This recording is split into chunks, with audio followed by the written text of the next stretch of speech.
Bienvenue sur Télé Djibouti dans cette nouvelle édition de votre journal de 15h au sommaire de l'actualité. Un important atelier de présentation du nouveau code de bonne gouvernance des entreprises à Palik s'est tenu ce dimanche sous l'égide du Premier ministre Abdelkader Kamel Mohamed.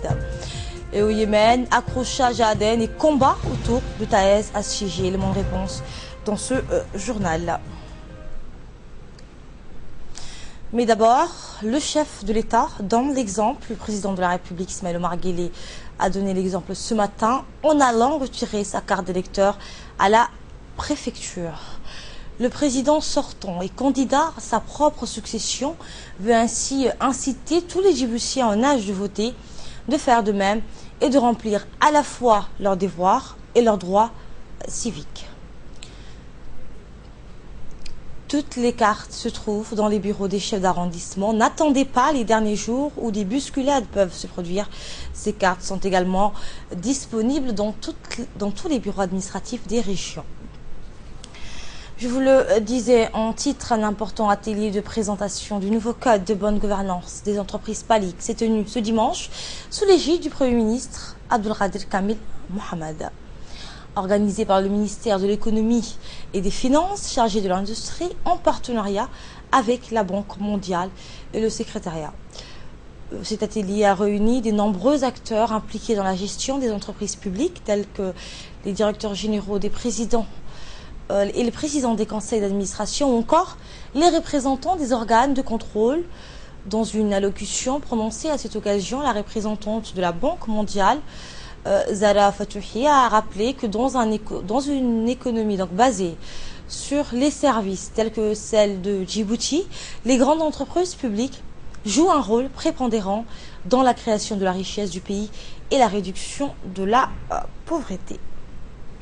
L'économie est d'une grande ampleur, non seulement dans sa contribution au budget de l'État, mais aussi à la fourniture de services essentiels pour les autres acteurs qui composent la nation.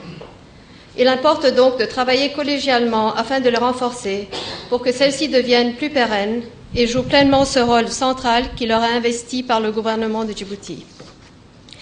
La vision Djibouti 2035 souligne l'importance de la bonne gouvernance pour l'opérationnalisation de l'appareil de l'État et pour soutenir une croissance durable et inclusive. Il est donc nécessaire d'édifier les bases pour atteindre ces objectifs en les fortifiant avec des institutions efficaces et performantes pour améliorer la prestation de services aux citoyens, la redevabilité de l'État pour atteindre les résultats visés et pour optimiser l'utilisation des ressources, la transparence pour instaurer la confiance et la participation des citoyens, et l'État de droit pour l'égalité et une société où la loi s'applique à tous les citoyens de la même manière et sans exception. Et de son côté, le ministre des Finances, Ilyas Moussa Dawalé, a indiqué que le code de la bonne gouvernance des entreprises publiques, présente à ce jour et constitue une pièce importante dans le processus de renforcement institutionnel de l'État djiboutien, rappelant le travail prépondérant qui a été effectué en vue d'élaborer ce code afin de piloter avec détermination des changements, des améliorations efficace. Écoutez le ministre de l'économie et des finances. La rencontre d'aujourd'hui revêt à mes yeux une importance singulière. Cette initiative prend tout son sens à la lumière des réformes structurelles entreprises ces dernières années par notre gouvernement sous l'impulsion de son Excellence, Monsieur le Président de la République, qui a exigé de nous que notre administration soit ajustée aux nouvelles dimensions économiques de notre pays et à son rôle accru dans la région. C'est parti pris d'un État djiboutien en phase de décollage économique pour la bonne gouvernance demeure, aux yeux des membres du gouvernement, la voie à privilégier pour la création de la richesse. C'est parti pris pour la gouvernance s'avère être, en outre, l'un des axes clés de la vision de Djibouti 2035. Une vision prospective de prospérité et de bien-être pour le pays, voulue par le président et adopté en Conseil des ministres voilà un an. La bonne gouvernance appliquée au domaine de la gestion des entreprises publiques s'est traduite d'emblée par l'ambition de moderniser leurs règles de gouvernance. Un tel projet repose sur le constat que celles-ci sont à la fois incomplètes, peu ou mal appliquée et à la source d'un grand nombre de dysfonctionnements porteurs d'inefficacité.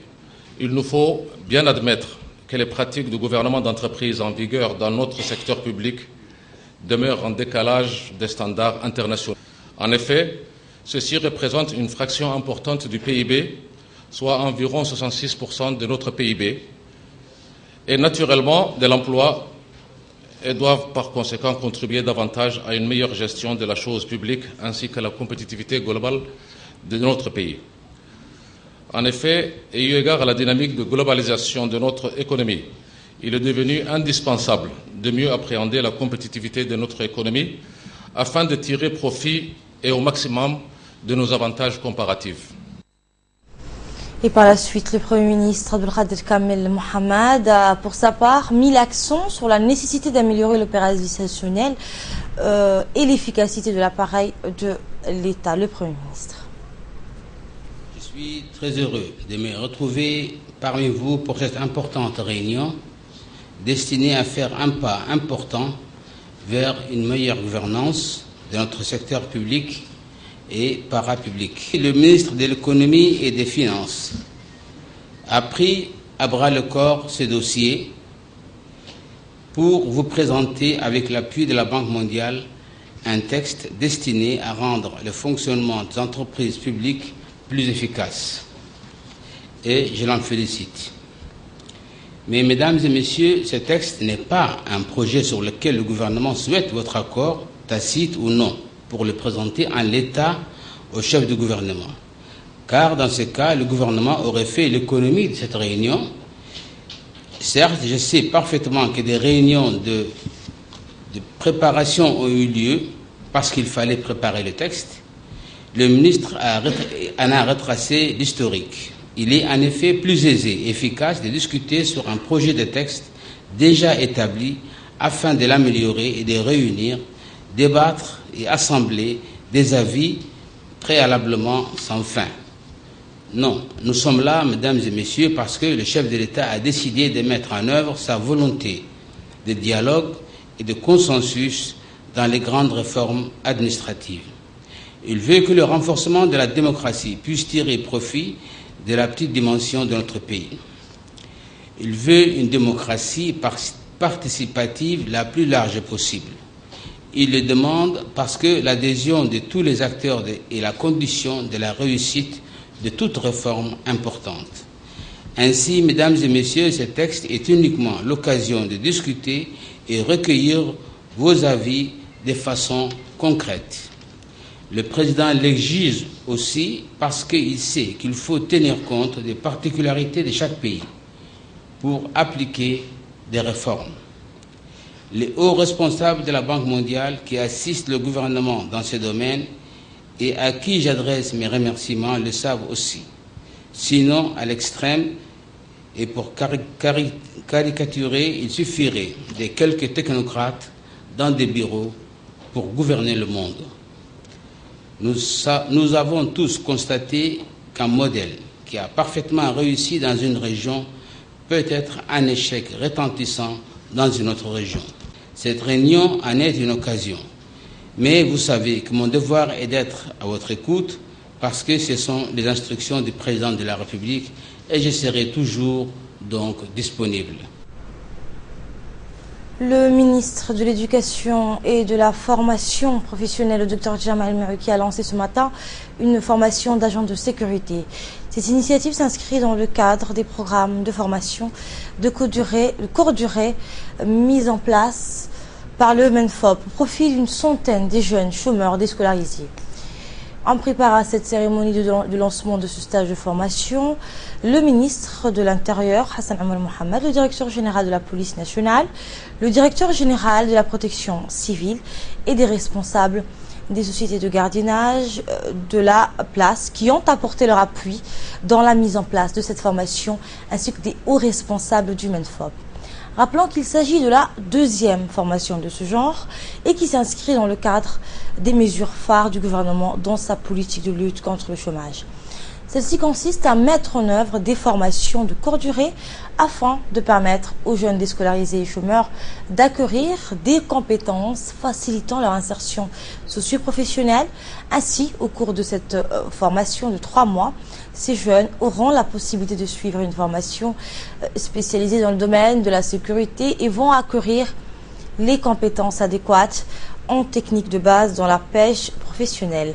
Au cours de cette cérémonie, la parole a été donnée à une stagiaire parmi les jeunes de la première promotion qui ont bénéficié de cette formation. Cette dernière a exprimé au nom de tous ses camarades sa gratitude à l'endroit du président de la République, Ismaël Omar Guelleh, pour sa politique d'insertion socio-professionnelle des jeunes déscolarisés, tout en remerciant le ministre de l'Éducation nationale, le Dr Tchama El-Mirakié, pour avoir traduit en acte cette volonté présidentielle.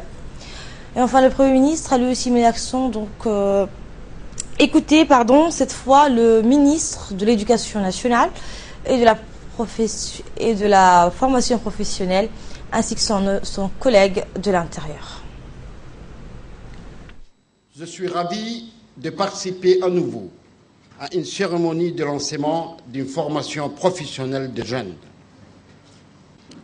Je rappelle que lors de la précédente formation des 166 jeunes au métier d'agent de sécurité, mon département, à travers la police nationale et la protection civile, a contribué à tout le processus de sélection et au développement des modules de la formation en question. C'est aussi à travers ces mêmes services que nous apportons notre expertise pour vous accompagner dans cette noble mission. Mesdames et messieurs, nous sommes aujourd'hui réunis autour d'une politique publique forte et structurante, impulsée par son Excellence, le Président de la République, Al-Hajj Ismaël Omar Guelleh, en faveur de l'emploi des jeunes. Cette politique se veut volontariste pour ouvrir aux citoyens djiboutiens des perspectives professionnelles. De ce fait, la formation professionnelle est une question qui concerne tout le gouvernement.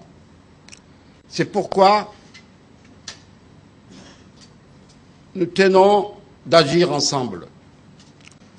Qu'il me soit permis aussi de saluer la dynamique que vous avez impulsée, Monsieur le ministre, à ce secteur qui était en pente léthargie et qui se trouve de plus en plus valorisé. Et c'est pour le plus grand bien de la jeunesse de notre pays. Mesdames et messieurs, cette formation n'est qu'à son lancement et bénéficiera d'un soutien indéfectible de mon département qui continuera à vous appuyer aussi bien dans le développement des modules de formation que lors de l'évaluation finale. Il y a de cela près d'un an, en mars 2015, je présidais devant une telle assemblée la cérémonie de lancement de la formation de la première promotion des jeunes en agents de sécurité. Il me plaît aujourd'hui, en cette circonstance aussi solennelle, de lancer cette même formation pour la seconde promotion. Ces cérémonies sont souvent devenues une véritable tradition, empreinte de sens dans notre système éducatif, en raison des enjeux cruciaux qu'elles revêtent pour ces jeunes et leurs familles, mais aussi en raison des perspectives d'avenir qu'elles promettent et des ambitions qu'elles suscitent en eux. Je voudrais à cette occasion remercier tous nos partenaires et plus particulièrement mon collègue, le ministre de l'Intérieur, son Excellence M. Hassan Omar, qui nous accompagne de manière indéfectible et sans réserve dans la mise en œuvre de notre plan de formation professionnelle. Ce vaste plan de formation est parfaitement ancré dans la vision que porte le chef de l'État, son Excellence M. Ismaël Omar Guelleh, pour la formation et l'insertion professionnelle des jeunes.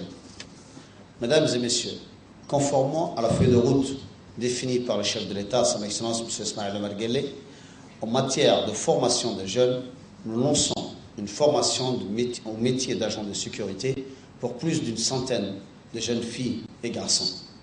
Cette formation, qui se déroulera durant 6 mois, vous permettra aux jeunes d'acquérir des compétences essentielles ainsi que de maîtriser des savoir-faire, des savoir-être que tous les agents de sécurité peuvent être appelés à mobiliser dans le cadre de leur métier. Notre credo, c'est tout simplement une formation de qualité pour un emploi décent. Mesdames et messieurs, il y a lieu de souligner que la formation de la première promotion des jeunes en agents de sécurité a connu un succès unanime. Son contenu conçu et élaboré de manière collégiale entre la Direction générale de la formation professionnelle et ses partenaires, les services du ministère de l'Intérieur en particulier, passant par la police nationale, la protection civile, le service de mines, ainsi que j'en passe, a été attesté par l'ensemble des opérateurs économiques de la place. Le recrutement de la plupart des apprenants de cette première promotion constitue un témoignage et une reconnaissance de la qualité de l'offre de formation que nous proposons. De même, cela a été l'occasion pour nous d'apprécier à sa juste valeur la réussite de cette première action. Écoutons à présent la réaction du directeur de la police nationale, le colonel Abdillahi Abdi Farah. C'est un honneur et un plaisir pour moi de prendre part aujourd'hui pour la deuxième fois à la formation de jeunes agents qui vont être lancés dans le marché. C'est également un devoir national en tant que Djiboutien, et c'est la raison pour laquelle vous nous voyez aujourd'hui ici présents, pour donner l'importance qu'elle a. Si de près ou de loin, on peut être utile pour permettre à nos concitoyens jeunes qui représentent l'avenir de leur donner l'outillage nécessaire pour affronter la vie. Prendre au sein de nos institutions ces jeunes de manière à leur donner la rigueur nécessaire pour exercer ce métier. Mais également, nous leur donnons le professionnalisme pour être agent de sécurité. Sous la présidence du député Ali Soubenaraté, la commission de la législation et de l'administration générale s'est réunie ce dimanche afin d'examiner un projet de loi portant sur la lutte contre la traite des personnes et le trafic illicite de migrants, dont des femmes et des enfants. Le gouvernement était représenté par M. Ali Farah Assoué, garde des Sceaux, ministre de la Justice. Ce projet de loi vise à mieux outiller la législation afin de lutter efficacement contre les trafics d'êtres humains. Dans sa présentation du projet de loi, le garde des Sceaux a tenu à rappeler les difficultés auxquelles fait face le gouvernement. Il s'agit selon lui d'une triste réalité. Il a expliqué par ailleurs que le gouvernement n'est pas resté inactif, que des dizaines de personnes avaient été arrêtées et lourdement condamnées. Mais il faut reconnaître, a-t-il fait valoir, qu'il nous est impossible de sécuriser nos frontières devant des personnes déterminées à les franchir. Comment lutter, s'est-il interrogé, face à une marée humaine que l'on voit déferler sur notre territoire? Ces candidats à l'exil sont originaires de tous les pays de la région et rentrent de part et d'autres de nos frontières. Ces criminels qui organisent ces traites sont bien organisés. Ce texte vise à mieux les combattre, à mieux les appréhender.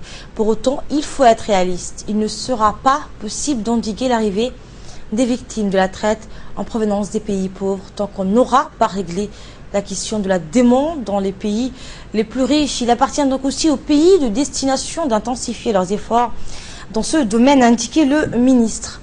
Les élus nationaux ont tenu à exprimer leur satisfaction de voir le gouvernement compléter et renforcer le dispositif de lutte contre ces crimes abjects et inhumains.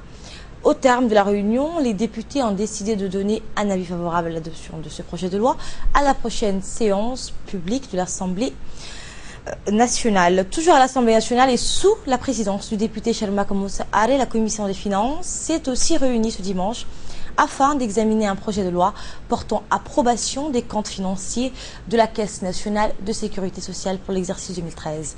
Le gouvernement était représenté par le ministre du Travail, Abdi Hussein Ahmed. Au terme de la réunion, les députés ont donné un avis favorable à l'adoption de ce projet de loi à la prochaine séance publique de l'Assemblée nationale.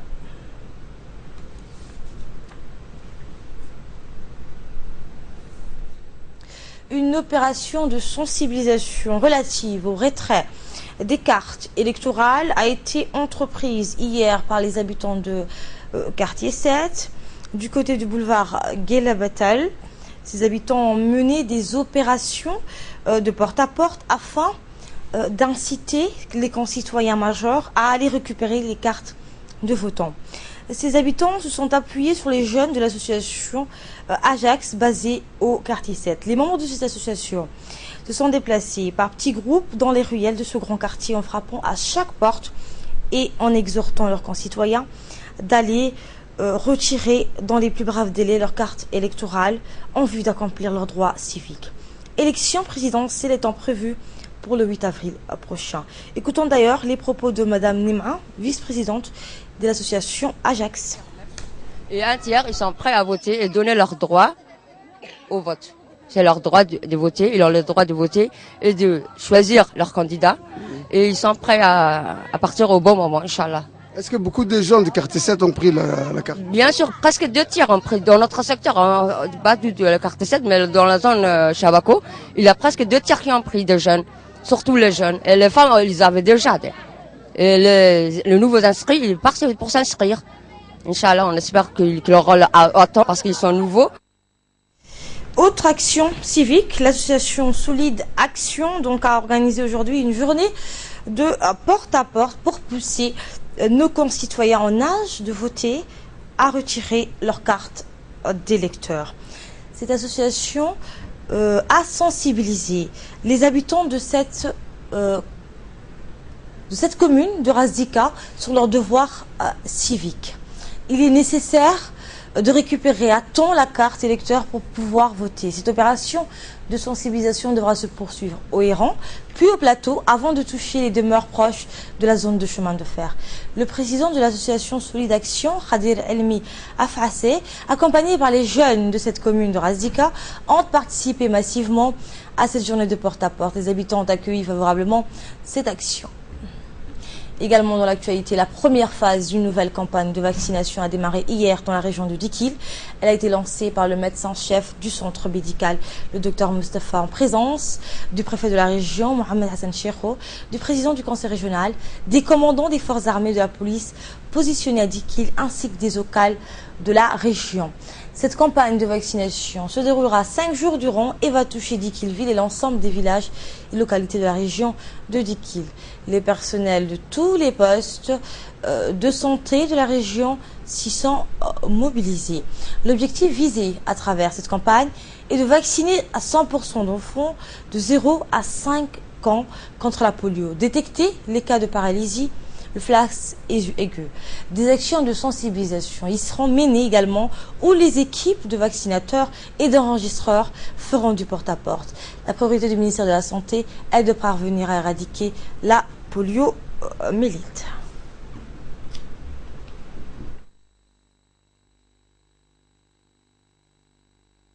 Nous avons donc commencé ce matin la vaccination contre la polio.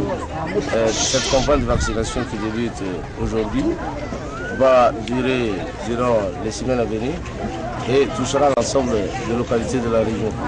Nous avons commencé ce matin avec le médecin-chef, le président du conseil régional, la campagne à partir du quartier Gami, là où on a vacciné un certain nombre d'enfants, des enfants en bas âge, et l'équipe mobile de la santé ainsi que les différents auxiliaires de la santé sureront l'ensemble des quartiers et des localités de la région. Donc nous adressons nos remerciements les plus vifs à monsieur le ministre de la Santé, à l'ensemble des médecins, des techniciens de la santé qui assurent la vaccination pour lutter contre la poliomyélite. Merci.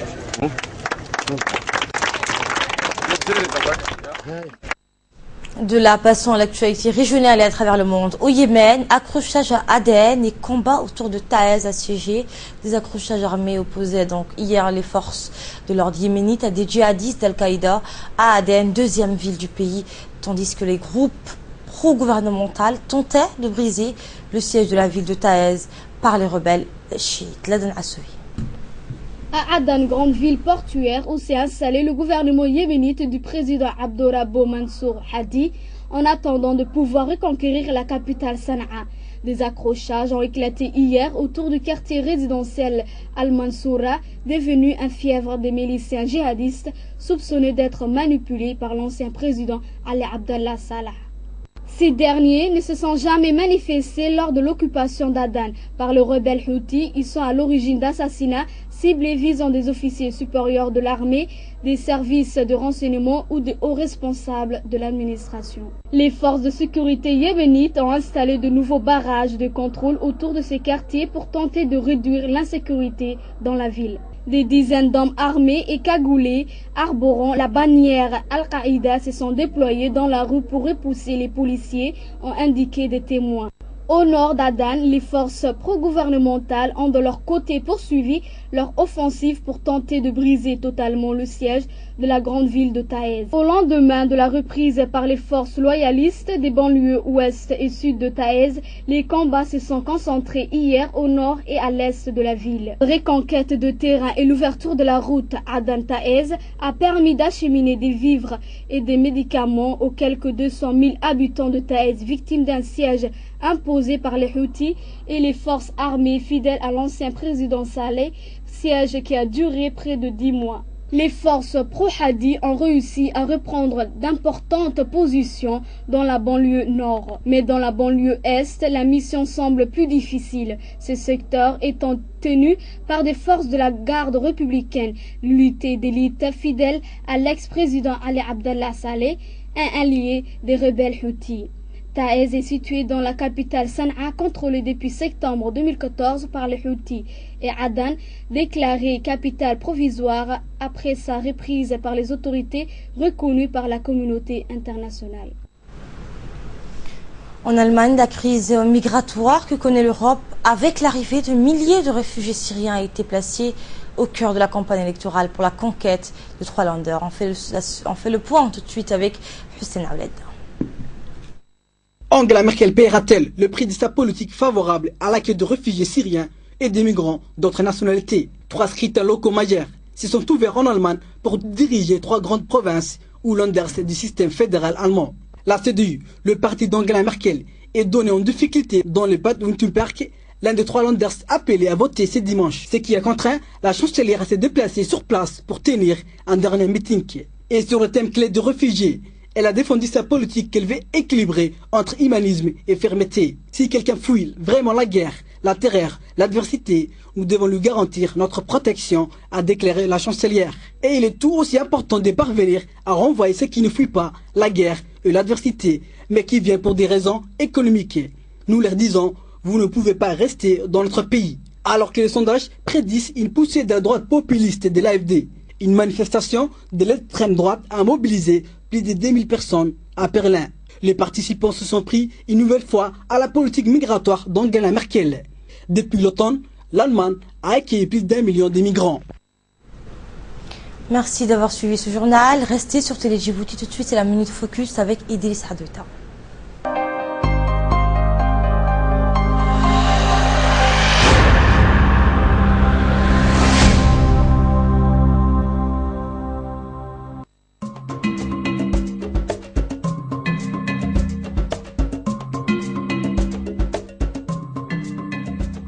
Océania est un complexe d'appart-hôtels, idéalement situé à mi-chemin entre l'aéroport international d'Ambouli et la ville de Djibouti. Il offre des espaces généreux ainsi qu'un confort et des équipements modernes. Conçu aussi bien pour des séjours de longue que de moyenne durée, il répondra aux exigences d'une clientèle internationale à la recherche d'un logement de qualité avec un service irréprochable.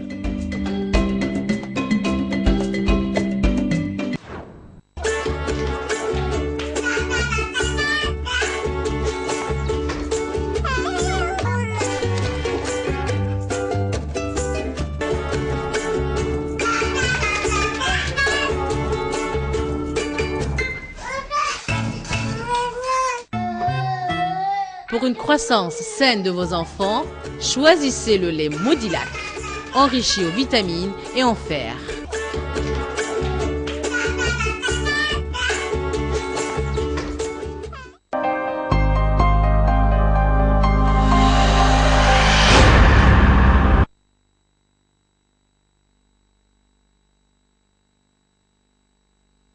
إن الصلاة كانت على المؤمنين كتابا موقوتا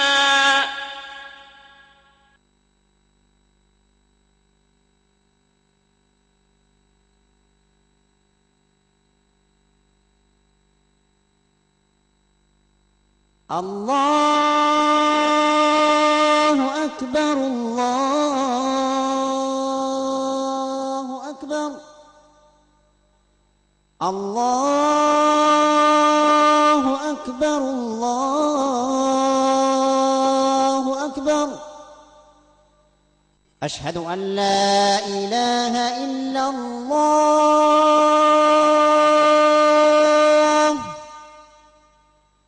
أشهد أن لا إله إلا الله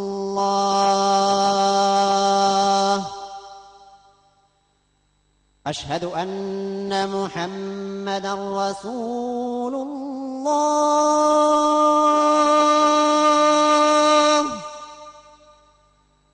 أشهد أن محمدا رسول الله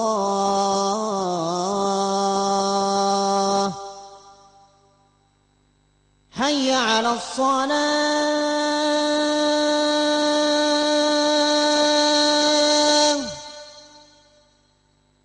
حي على الصلاة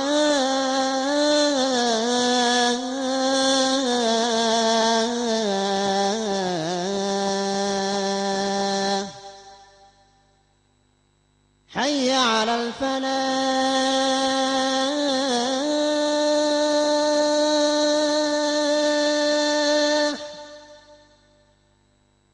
حي على الفلاح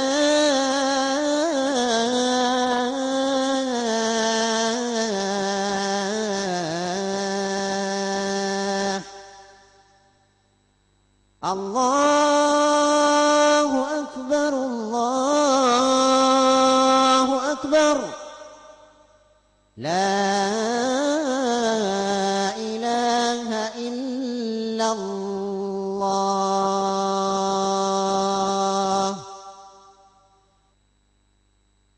اللهم رب هذه الدعوة التامة والصلاة القائمة آت سيدنا محمدا الوسيلة والفضيلة وابعثه اللهم مقاما محمودا الذي وعدته إنك لا تخلف الميعاد.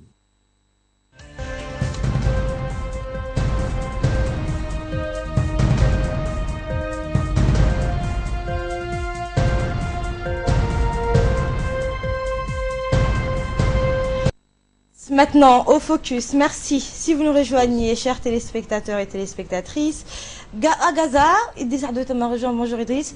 À Gaza, donc, 2 enfants tués dans un raid israélien nocturne. Selon des sources médicales, une fillette palestinienne de 6 ans et son frère de 10 ans ont péri dans un raid aérien israélien mené samedi avant l'aube dans la bande de Gaza. Les sources médicales palestiniennes ont affirmé qu'Isra Abu Qoussa, 6 ans, a succombé après avoir été grièvement blessé lors d'un raid sur le village de Beth Laïa dans le nord de la bande de Gaza, dans lequel son frère Yassine, 10 ans, a été tué sur les coups. L'aviation israélienne a mené avant l'aube 4 raids contre les bases de la branche armée du mouvement islamiste Hamas au pouvoir à Gaza. La maison de la famille Abu Qoussa, dont un 3e enfant de 13 ans a également été blessé, se trouve à proximité de l'une des bases des brigades Ezdin al-Qassam. Les raids ont provoqué d'importants dégâts. Dans l'après-midi, des centaines de personnes ont participé aux funérailles de Jean Yassine. Mais invariablement, Israël mène des raids à des représailles sur des sites appartenant au Hamas qu'il considère comme unique responsable de la sécurité dans la bande de Gaza. Ismaël Radwan, un haut cadre du Hamas, a dénoncé des raids israéliens y voyant une escalade dont il a fait porter l'entière responsabilité à l'État ivoirien. Et il délit le vol d'$1 milliard évite grâce à une faute d'orthographe. Et oui, les hackers ont tout de même réussi à dérober 81 millions de dollars à la Banque centrale du Bangladesh, qui s'est rendu compte à temps du piratage. Début février, des pirates informatiques ont réussi à se faire virer 81 millions de dollars que la Banque centrale bangladaise détenait sur un compte à l'antenne de New York de la Banque centrale américaine Fed, mais ont échoué dans leur projet de détourner $1 milliard en raison de fautes des frappes, ont indiqué vendredi les responsables bangladais. 81 millions de dollars ont été transférés de la Fed de New York sur un compte aux Philippines, a indiqué à l'AFP Razi Hassan, le vice-gouverneur de la Banque du Bangladesh. Ces hackers avaient inondé la Fed de New York des dizaines de demandes de virements et cherchaient à détourner 850 millions supplémentaires, en tenant de profiter d'un possible déficit de communication entre les banques au cours des week-ends. Mais les systèmes de sécurité de la banque et les fautes de frappe de certains des demandes de virements ont fait partiellement échouer leur projet. Sur la demande de transfert, les hackers ont écrit Fondation avec un A au lieu de Foundation, poussant la Deutsche Bank à demander des explications à la Banque du Bangladesh. Les tentatives de virement de 850 millions de dollars ont été déjouées par les systèmes de sécurité de la Fed, a précisé toujours Razi Hassan. Mardi, les autorités du pays avaient toutefois menacé d'engager des poursuites judiciaires contre la Fed de New York, assurant qu'elle était responsable de l'argent déposé dans ses coffres. Contactée vendredi par l'agence France Presse, la Fed s'est refusée à tout commentaire et a renvoyé vers un communiqué affirmant qu'il n'y avait aucun signe que son système de sécurité ait été compromis et soutenant que les ordres de virement étaient conformes aux protocoles normaux d'authentification.